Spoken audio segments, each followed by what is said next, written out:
Welcome to Alaska Weather, a production of Alaska Public Media and the National Weather Service, Alaska Region.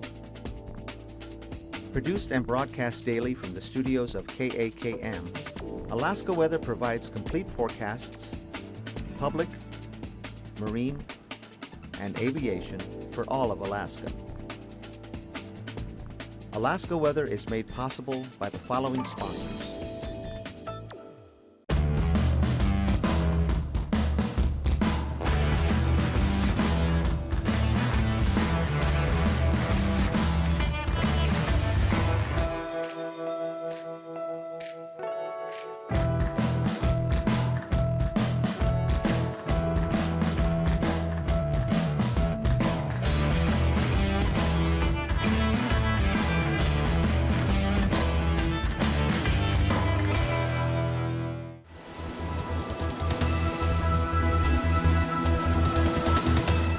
The National Weather Service.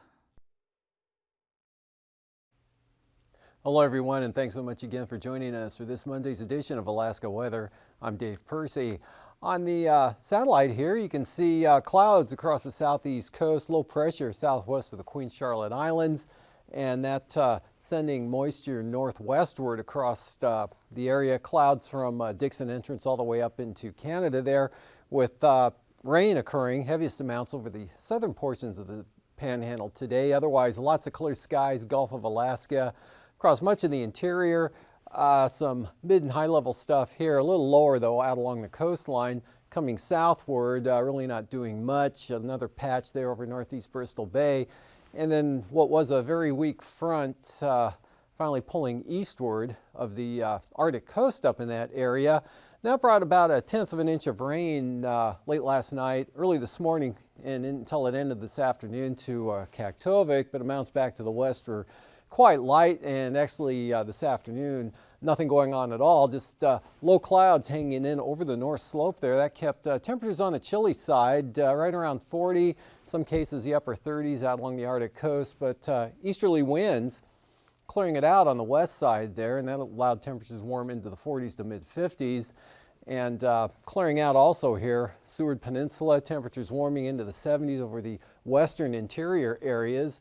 And again, sunshine, temperatures back into the 70s to near 80 over the southern Susitna Valley this afternoon, in and around the Willow area. Gusty winds continued Prince William Sound through the passes, actually Valdez, for example, with Thompson Pass seeing a gust of 60 miles an hour this morning. Out to the west, some moisture snuck on up and bounced through that a little too fast, but some moisture moved up and brought some rain into the central Aleutians here during the day today. Tonight that lifts northward, this kind of breaks up, and then another front pushes up and looks like it'll bring some rain, push it in across the eastern Aleutians late tonight. Otherwise, no change over the interior areas. Look for those winds gusting up to 40 to 50 miles per hour, both at Palmer and over at Valdez today. Those will gradually diminish this evening and possibly ending altogether there later tonight or in toward morning. A little breezy up through the central interior area, especially along the Alaska Range passes, then back into the light winds to the north. Clear skies, dry conditions all the way back up to the Arctic coast there. I'll look for that low clouds and fog again to persist on the eastern north slope, with the densest fog occurring on the eastern Arctic coast. Should stay clear here with that offshore wind. It looks like those winds will diminish as well. And Seward Peninsula clear skies, mostly clear, good VFR all the way down into Bristol Bay. Then we'll look for that low cloud and fog condition to redevelop there back to the west. And fog was thick enough today to bring about 2/100 of an inch of drizzle into the Cold Bay area, but the south side of the peninsula was quite nice with some sunshine today, and looks like that same pattern will continue into tonight. Kodiak, light winds, clear skies continuing there, and then showers, mostly cloudy here across the southeast coast, and out to the west, lots of clouds, drizzle, and fog here. Pribilofs out over the western Bering Sea. Light winds, areas of fog up around St. Lawrence Island to the Bering Strait. And then for tomorrow, those east-northeasterly winds could clear it out there, not just VFR, but for some sunshine there for St. Lawrence Island. That'll extend down Nunivak Island, kind of right on the edge of things there, but a very nice day. Definitely dry, no rainfall anywhere over mainland Alaska tomorrow, with still clinging on to some low clouds and fog in the eastern Arctic coast, with the winds kind of on the brisk side there on the east side, but dropping off on the west side now, becoming much lighter, but still sunshine all the way out to probably Wainwright's Point Lay on down into the northwest here. With this system coming northward, look for rain to expand eastward, possibly as far west as the western Alaska Peninsula, Falls Pass, maybe Cold Bay, but probably staying to the west, just be some very light stuff, whatever reaches there. Be a more general steady rain for the eastern Aleutians, and winds picking up a little bit. Got small craft advisories in the forecast there for the AKwx area and on to the east. Otherwise, the main low center now just coming into the picture there. And then for the southeast coast, looks like a mostly cloudy day with some scattered showers across the area. Another trough down here to the south. That'll be lifting northward tomorrow night. Otherwise, over the interior, sunny and warm under upper high pressure as that ridge holds over just about all of the state. Could be a chance of a few isolated showers up here in the northeast, but that's it as far as any weather goes. It'll just be sunshine and light winds. Winds will be much lighter now along the North Gulf Coast areas, kind of variable. Even the light variable winds into the Gulf of Alaska, Kodiak Island, all the way north up there to the Arctic coast. Kind of staying a little breezy here on the east side, but nothing too serious. Low clouds and fog all the way along the coastline, especially from Barrow eastward, but kind of increasing back through here. But sunshine for the Seward Peninsula, Kotzebue Sound, Silowik Valley, all of those areas there, all the way down to Bristol Bay. Another sunny day coming up for Kodiak Island, although the wind kind of lightening up there, but should keep it sunny anyway. And then we've got a weak trough right through here, bringing a chance of rain into the Alaska Peninsula and the main front back here to the west, just near or right over Nikolsky. So periods of light rain there for the eastern Aleutians, with a lot of showers back behind that on out across the AKwx area to Shemya. And showery conditions, or scattered showers, partial clearing, would be the forecast there for the southeast coast. Most of the shower activity will be down over the southern areas, and then maybe some up here in that area. In between, could see some clearing. Temperatures down that way this afternoon. We're in the upper 50s to lower 60s. Earlier today, before the rain moved into Juneau, they had 66 degrees, and then that dropped down to into the 50s this afternoon. Fair amount of rain falling over the southern southeast coast today, with Annette and Heidelberg picking up about half an inch of rain in the 12-hour period ending at 3 o'clock this afternoon there, while Ketchikan picked up nearly an inch of rain, and lighter amounts onto the north. Otherwise, back into the 70s here for the North Gulf Coast and Prince William Sound, lower to mid-70s.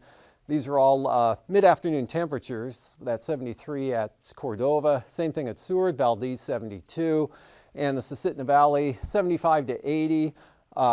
Willow pushing up to near 80 this afternoon, 71 in Kenai, 72 Soldotna, 75 down at Kodiak, 60s Copper River Basin, and 50s mostly in the 60s there up in the Tanana Valley. Had some clouds over this way, Northway, and probably a few showers here again, pretty scattered and much lighter than they were yesterday along the northeast side of the Wrangell Mountains. Otherwise, just mostly 60s, and these temperatures warming into the lower 70s since I put this map together up over the west central interior, like at Koyuk up to 73, 60 at Nome, 60 also at Deering, and up to the north there with the low clouds hanging in, keeping it right around 40 there for the north slope. We may have airfield, upper 30s here along the eastern central Arctic coast into the sunshine. Actually, Point Lay had pushed up to about 55 at 4 o'clock, and 49 at Wales, 46 down at Gamble. Out in the Bering Sea, the Pribilofs mid to upper 50s this afternoon, mid 50s for the Aleutians, all the way over to Unalaska, and then the south side of the Alaska Peninsula here, 65 to 70 with sunshine, lower clouds, but dissipating this afternoon on the Bering Sea side, and upper 60s there up over northeast Bristol Bay. For the lows tonight, lower to mid-50s for the Panhandle, 40s and lower 50s here, southern Alaska, mostly in the mid-40s through the north central, back to the southwest coast areas, and then 40s to lower, or 30s to lower 40s up here over the north slope locations, and no change out in the Aleutians. Looking at highs for tomorrow, warmer than probably 57 there over the upper Yukon Valley areas, more like 60s to lower 70s through much of the interior, 70 to 75, south central Alaska again, Madanuska Valley, where the fair is, and the Susitna Valley, another very nice day, probably with less wind than what you saw today up there, and North Gulf Coast as well, back into the 70s, 60s here, all along the Alaska Peninsula. Looks like even both sides of the peninsula, near 70 Kodiak, lower 70s, northeast Bristol Bay, King Salmon, Igigik areas. And then for the southeast coast, 60s, lower to mid. And for the flying weather tomorrow, we've got IFR along the coast here, mostly over the southern areas there, with any shower activity being of the VFR variety to the north toward the passes, VFR, Gulf of Alaska, Kodiak northward, until you hit the low stuff on the north side of the Brooks Range there on out to the Arctic coast. And again, marginal VFR to areas of IFR along the north side of the Alaska Peninsula. And then you get out west there to run into the IFR from about Nikolsky on out. And then for tomorrow afternoon, not much of a change here. Still got the lower stuff there on the north side, but also increasing now on the south side of the peninsula. IFR in the increase, moisture coming northward there, so the southern side of the Fox Islands, and then just socked in with IFR all the way out to the west there. West of the Pribilof, marginal. VFR, St. Lawrence Island up through the Bering Strait, Chukchi Sea. VFR off the west coast, marginal VFR hugging the west coast. So improving there over the eastern north slope, becoming VFR there. And for the passes, again, all of them VFR, just like they were through the weekend. Anatuvik, Adigan for the Brooks Range, open for Lake Clark and Merrill. Celine's visibility is unlimited for Rainy, Mentasta, as well as Isabel, and also for Mentasta and for Tanita. Portage, looking good, no clouds at all or fog. Chilkoot and White, VFR. Freezing levels, Big Upper Ridge right through here. Again, something of almost a full latitude block, and that's where the warmest air aloft is, 12 to 14,000 feet. Cooler to the west, markedly cooler here to the east, 4 to 6,000 feet there over the Yukon. And the icing possibilities tomorrow, areas of about 8,000, above about 8,000 feet here over the southeast coast, kind of surges of moisture coming northward. So anywhere there at some point in the day has a chance of seeing some light rime icing, possibly mixed, also with the increasing moisture out here over the eastern Aleutians, again spreading in toward the Alaska Peninsula and then on back out to about Adak where it cuts off.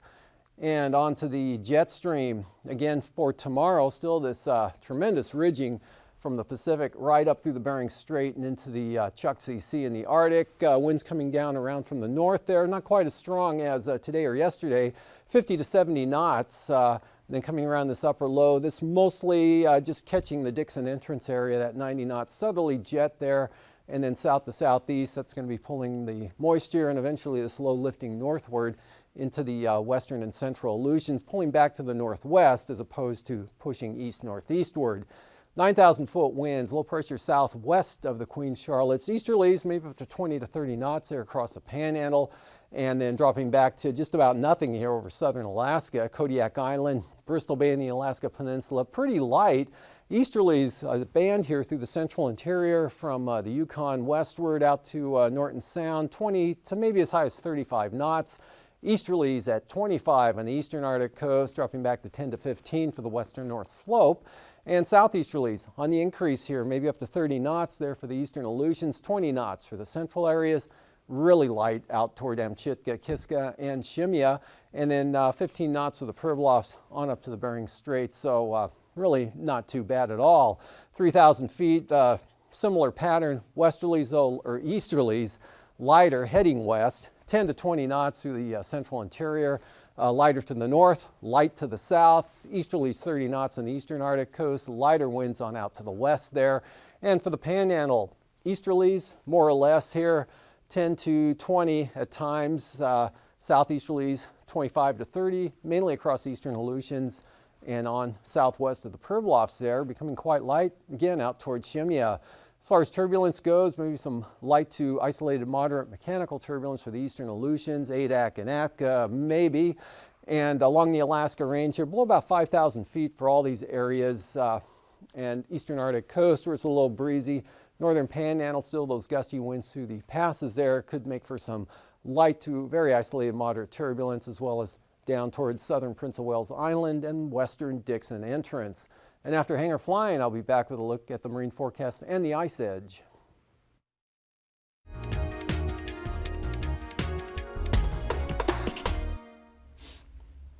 Good evening, I'm Harry Keeling, and on behalf of Alaska Public Media and the Alaskan Aviation Safety Foundation, welcome to Hangar Flying. I hope you've had the opportunity to tune in the last couple of times. We've had Bart Stone on, Bart's a very well-known aviator here in Alaska and a very talented CFI and a lot of experience, over 30,000 hours.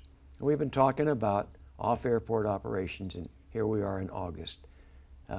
Bart's talked about things we all know about, but we have to remind ourselves, like the importance of proficiency, the importance of recency, and the importance of practice. He's also talked about what it takes to do a real spot landing, what kind of criteria you should use. He talked a little bit about airspeed control. So I want to try and wrap it up tonight with just a couple more questions. Bart, welcome back. Thank you for inviting me. So let's see, we talked about airspeed. How about takeoff? Go, no go? Well,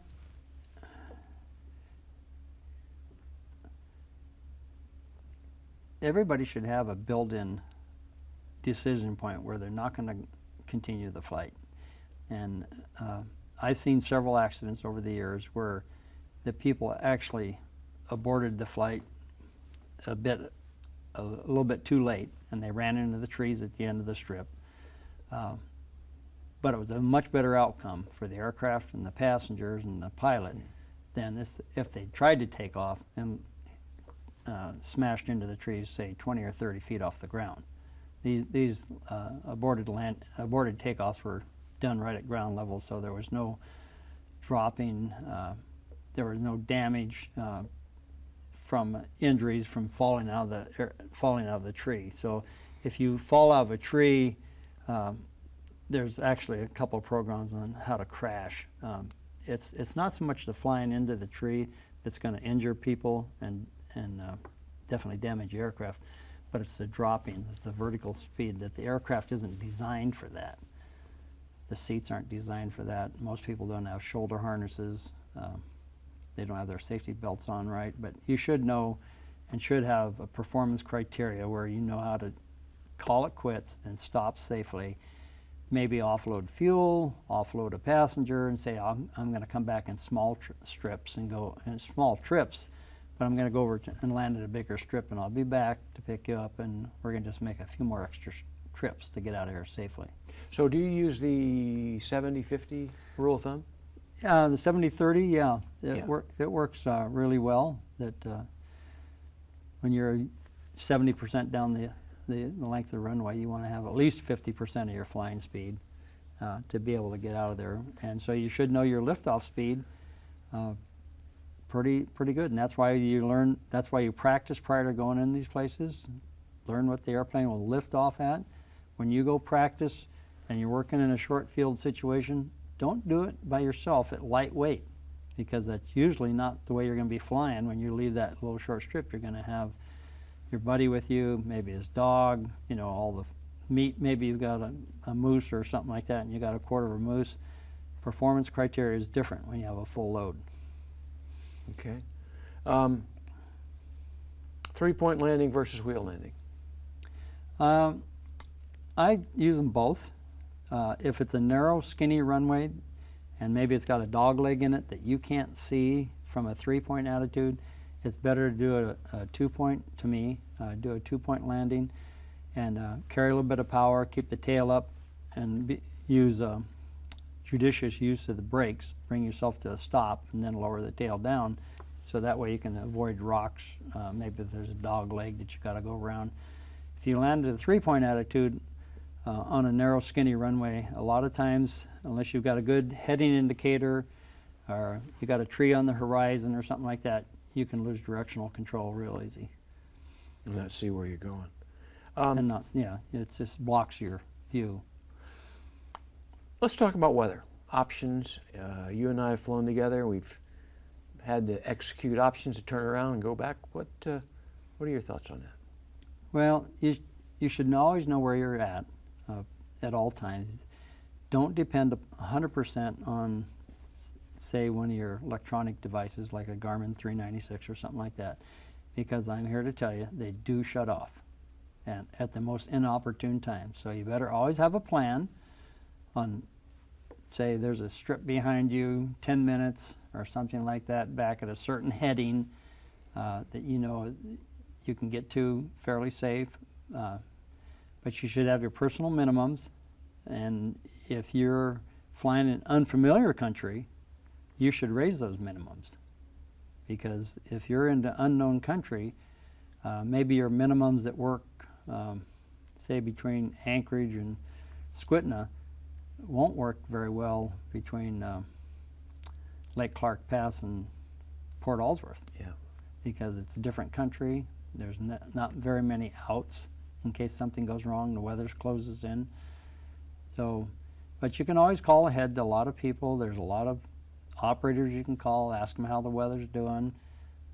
Just check out all your resources you can, because weather cams they're just here and now. And if you're there 2 hours from now, what the weather cam showed 2 hours before Could be different. Could be entirely different. Bart, thank you for being on these couple of programs, and thank you for sharing some of your experience. Ladies and gentlemen, I hope you've been able to tune in, and I hope you've taken to heart some of the things that Bart has said, because sure would be nice if we could get through August with fewer accidents than we have in the past. Bart, thanks for being on the program. Yeah, let's make it a safe August and September. There you go. Ladies and gentlemen, until next time, fly safe.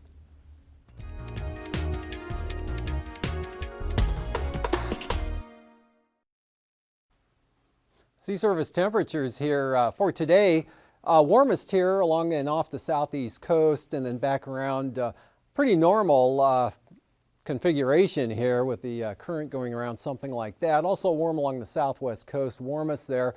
Looks like those values are around 15 to 20 Celsius. Cooler back out over the Bering Sea, and cooler in some places there north of St. Lawrence Island. Coldest area there from about Barrow on down to close to Point Lay. That's because there's an area of ice right in through here, and that's gotten within about a mile or two of the coast there, west of Barrow, right into there. Some of that's in the 3 to 7/10 range, and even back in here it's a little thicker. And so that's moved northeast over the last 24 hours. With the easterly winds coming in, it looks like that'll pull back to the west tomorrow and the next day, and then maybe some light northerlies coming in late in the week, which would tend to pull it back to the south, but right now they're not looking for it to reach the coastline. Marine forecast, southeasterlies 20 knots here on the south coast, northeast 20 to 25 up to the north, 30 knots, northern Lynn Canal tomorrow. Kind of a variable direction here, 10 to 15 over the southern and central inside waters. And for Wednesday, hold on to small craft advisories again for northern Lynn Canal with those outflow winds. Northeasterlies 10 to 15 along the coast. Pretty slight seas, only at 4 feet, and then light variable winds here over the southern inside waters. Northerlies at 20 for Stevens Passage. Bristol Bay into the North Gulf Coast, northeast 15 tomorrow. Northerlies at 15 for Cook Inlet, and north to northeast 10 to 15 knots. Barrens, Kodiak Island, maybe up to 20 there for Kamishak Bay. And it looks like west-southwesterlies here, Shelikof Strait, off the east coast of Kodiak, up across the Barrens, all at 20 knots. Otherwise, really light winds, variable to westerlies for the North Gulf Coast, variable to northwest, but only at 10 for the Prince William Sound area. All these seas running 3 to 5 feet. And for Bristol Bay tomorrow, east winds at 10 knots. Slight seas all the way down on the north side of the peninsula, and only 3 feet here from Cape Sarachev up to Sitkinak, with light variable winds at 10 knots, maybe less. And then for Wednesday, those winds stay light but start to pick up a more discernible direction there, south to southeast, and also southeast to 20 here on the Bering Sea side of the peninsula. Easterly staying light in Bristol Bay. And for the Fox Islands tomorrow, southeast 20 to 25, seas running 5 to 8 feet there. Small craft advisories here for the central Aleutians for those east-southeast winds turning northeast and diminishing out to the western zone. For Wednesday, east to north out there, but pretty light. Still looking at small craft advisories here, mostly from Atka eastward all the way across Unalaska Island at 20 to 25 knot range with 5 to 8 foot seas. Southwest coast, north to northeast at 15. Light winds to the Pribilofs, 15 for St. Matthew Island, northeast 15 for St. Lawrence. And those pick up to about 20 on the next day there. North of the island here, easterlies at 20 knots, lighter from Kuskokwim Bay out to the west there. Small craft advisories coming into the picture for the Pribilofs and also for St. Matthew Island. Arctic coast, easterlies 20 to 25 there, just about the entire stretch of the area. And more lighter and variable here from Cape Beaufort all the way down to the Bering Strait. And then those become north at 15, pretty light on the west side here, 3 foot seas, and a little brisker on the eastern coast, easterlies at 20, and those seas 5 to 6 feet. For tonight again, clouds and showers here across the Panhandle, but clear skies, no change, except for look for the winds where it's blowing to gradually diminish this evening. Low clouds and fog north side of the Alaska Peninsula. Another shot of rain pushes up toward the central Aleutians tonight as the one today kind of dissipates and pushes up to the north. And low clouds, fog on the eastern Arctic coast. Otherwise, that's about it going on. No change for tomorrow, except winds will be lighter in the windier areas. In the interior, sunshine. Mostly cloudy, scattered showers to the Panhandle. More extensive rain there coming into the Aleutians with rain from Amchitka, possibly reaching as far east as False Pass or Cold Bay. Otherwise, Kodiak, sunshine all the way up onto the north slope. A little longer getting to the east side up there. Mostly cloudy the next day. Otherwise, sunshine again through the interior under nice warm upper high pressure. Mostly cloudy, scattered showers, maybe some partial clearing for the southeast coast. More. These forecasts are to be used for planning purposes only. Call 1-800-WX-BRIEF for a formal pre-flight briefing. Always file a flight plan before you go flying. The U.S. Coast Guard Auxiliary urges you to leave a float plan with a friend or the harbor master before you go boating. Alaska Weather is made possible by the following sponsors.